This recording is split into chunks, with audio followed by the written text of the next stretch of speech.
I'm going to do a psychological experiment where I make people different ages and then see how they react to loud noises.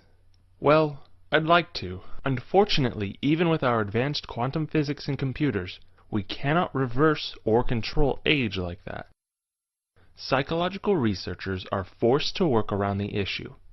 Because we can't reverse someone's age, we have to work with people who are already that age. But we miss some things in the process. But I'm getting ahead of myself. A true experiment has one main component: randomly assigned groups.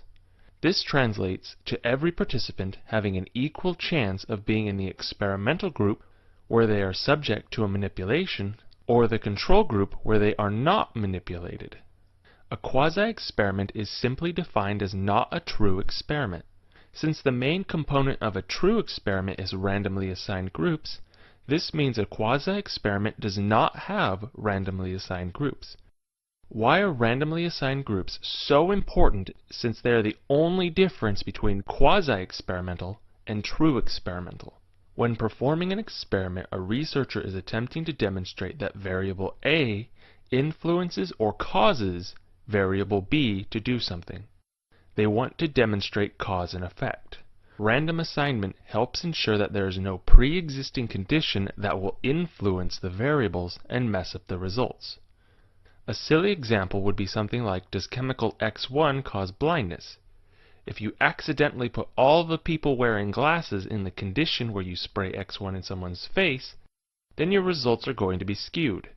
This is an extreme and overly simplistic example, but it is demonstrating why normally an experimenter wants to randomly assign people into different groups. Let's look at some more realistic and typical quasi-experiments in psychology. Sometimes a researcher needs a particular type of participant, or they only have access to a certain group of participants. This means that the researcher collects participants in a group that cannot or should not be divided up. Or more simply, the researcher cannot randomly assign the participants. This non-equivalent group is defined as an experiment where existing groups are not divided. An experiment using non-equivalent groups might take place at a mental health institution. You cannot randomly assign people to therapy and others to not have therapy. That would be unethical. So you're forced to assign the entire group to therapy, which means no random assignment. It is possible to have multiple groups. In our mental health institution example, let's say that the staff had divided up everyone into 3 groups. Furthermore, let's say you have a new type of therapy and an old type of therapy, so nobody is going without.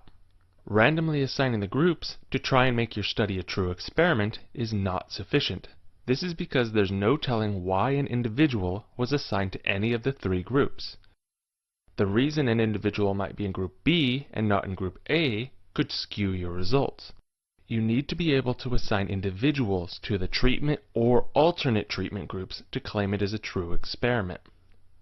A researcher finds a group of people to test. Then the researcher introduces a manipulation that should change the people and test to see if there was any changes. For example, you test a group of people on their knowledge of U.S. history. Then you assign them a study packet and test them again to see if their knowledge has increased. This is known as a pre-test, post-test design, which is when participants are studied before and after the experimental manipulation. A researcher can use pre-test, post-test in an almost unlimited number of ways, as long as they follow the steps. Test the participants prior to the experimental manipulation.